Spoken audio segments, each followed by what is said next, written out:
Welcome to Hood Scholarship. It's your boy Kalani Star back with another special installment of Kalani Star Presents Hood Scholarship. And in this episode, we're going to take a trip to the past, around the beginning of the Corona era to be exact, when I dropped my first solo podcast based on the conspiracy theory Adrenechrome. Remastered into a two-part series, we'll delve deep into the conspiracy theory itself, as well as update a little information on the theory. Recorded March 26, 2020 on the Rabbit Hole podcast, here's a throwback episode. Follow the White Rabbit, Adrenechrome and COVID-19.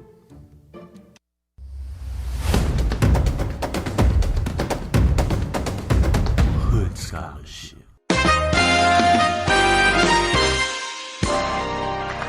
Welcome to the Rabbit Hole.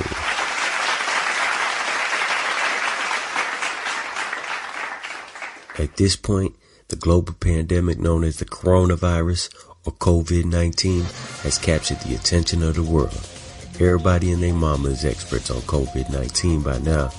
So if you're looking for your typical quote-unquote Rona talk, you're in the wrong spot. This is the Rabbit Hole, and we're about to go deep with this one in a bonus version of the Rabbit Hole titled Follow the White Rabbit, COVID-19 and Adrenechrome. Now, with major world events comes major conspiracy theories. From both world wars, the Vietnam War, the assassination of the 60s, recent events, 9/11, and the coronavirus is no different. However, there is one particular conspiracy theory that has a lot of support and evidence. Not saying that I necessarily believe in this particular conspiracy theory. However, the easily attainable public information that reeks of this conspiracy can't just be sprayed with Lysol to cover the stench.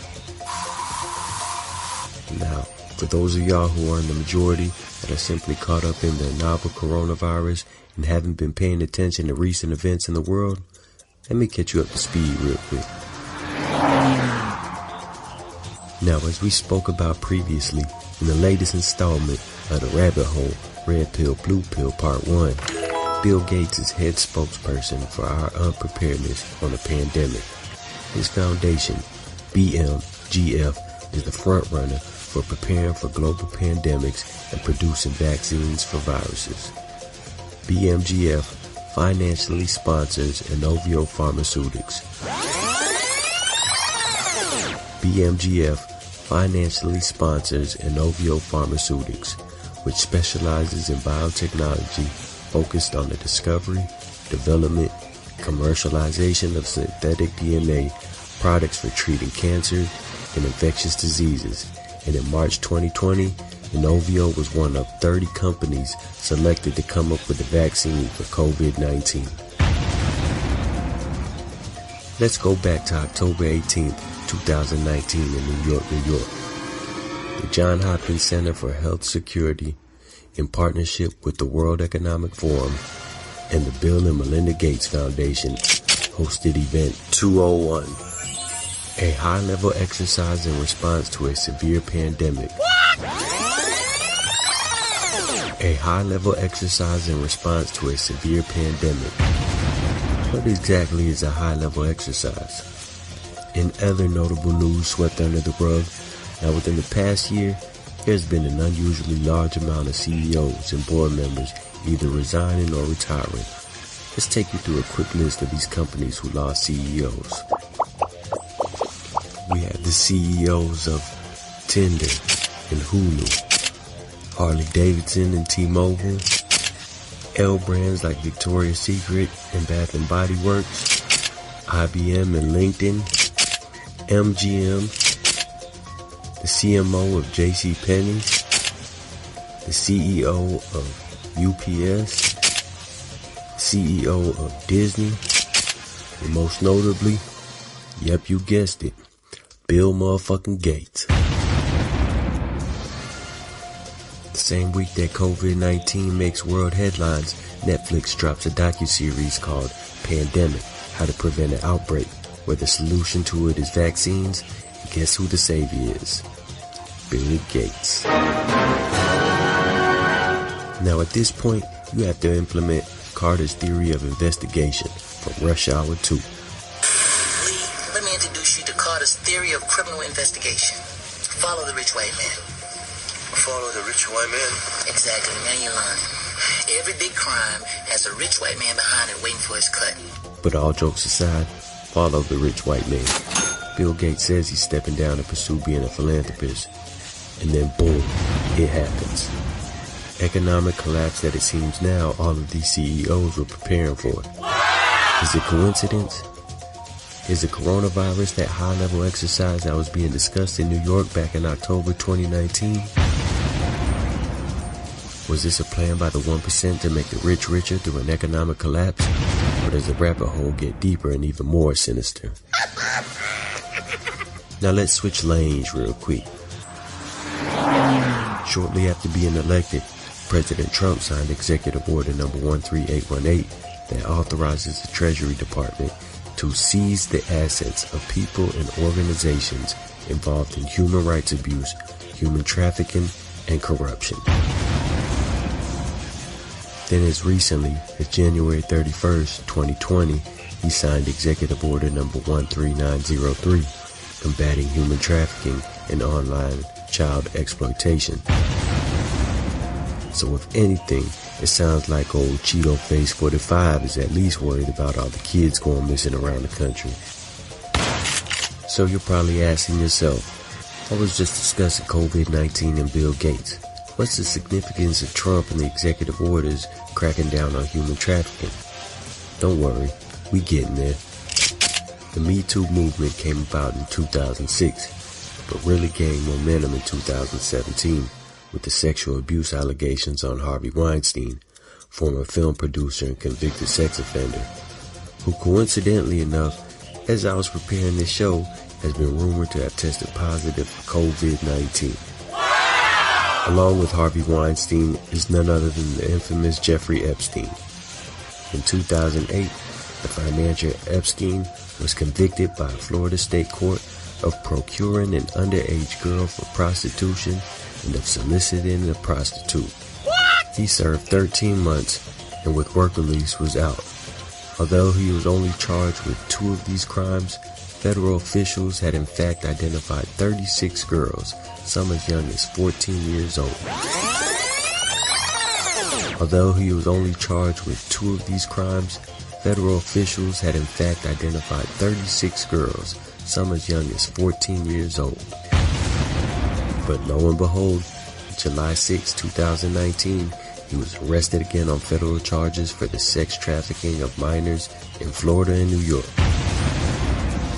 He died in his jail cell August 10, 2019. The examiner ruled his death as suicide. Although I'm not so convinced that he actually committed suicide. I mean, this is a conspiracy theory, and you know we don't even rock like that. It's the assumption that he was killed before he could talk. Straight up. Is it a coincidence that the feds now have a 150,000 person sealed indictment list? List of the coronavirus worrying? The feds did a sweep of Jalisco New Generation Cartel, or CJNG, one of the world's famous methamphetamine producers and known human trafficking drug cartel. The feds rounded up over 600 members last week in the U.S. Also in similar news around the world, several senior members of the Saudi Arabian royal family have been detained. Remember earlier when I spoke of major companies losing CEOs to retirement or resignation? Well, that also seems to be a current pandemic going on worldwide. Most notably, Prince Harry and Meghan made headlines January 8th when they announced that they would be stepping back as senior members of the royal family. Hey, bring that back one time. Prince Harry and Meghan made headlines January 8th when they announced that they would be stepping back as senior members of the royal family. I didn't even know you could do that. But my question is why? Why are high-ranking officials worldwide stepping down or being detained leading up to the pandemic? What is the correlation between Trump's executive orders and the recent stepping down of thousands of CEOs? Let's take a trip back to 2016 for a second. In 2016, the world was introduced to the most ridiculous, absurd conspiracy theory I thought I've ever heard. Now, can I get a drum roll, please? And the dumbest conspiracy ever goes to Pizzagate. In March 2016, Hillary Clinton's campaign manager, John Podesta, personal emails was hacked. In November of that year, WikiLeaks published his emails, which began the conspiracy of Pizzagate. The conspiracy claims that several U.S. restaurants and high-ranking officials of the Democratic Party were involved in human trafficking and child sex rape.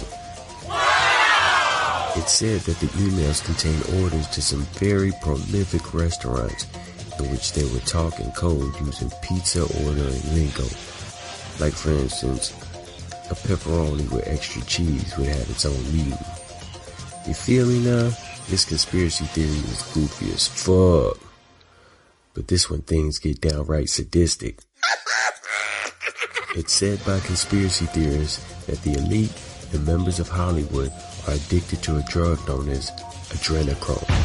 Adrenechrome is produced by the oxidation of adrenaline, which is then said to be extracted via a needle piercing the victim's neck, puncturing the pineal gland, from where the substance adrenochrome is taken. Hey, bring that back one time. Adrenochrome is produced by the oxidation of adrenaline, which is then said to be extracted via a needle piercing the victim's neck, puncturing the pineal gland, from where the substance adrenochrome is taken. The abuser creates fear in the victim, causing them to get excited and create adrenaline, which at that moment is extracted from the victim in a substance known on the black market as adrenochrome. What? That's right, you heard me correctly. Adrenochrome, also known as neuromelanin, yes, it's related to melanin, is an addictive hallucinogenic drug that is said to be a fountain of youth.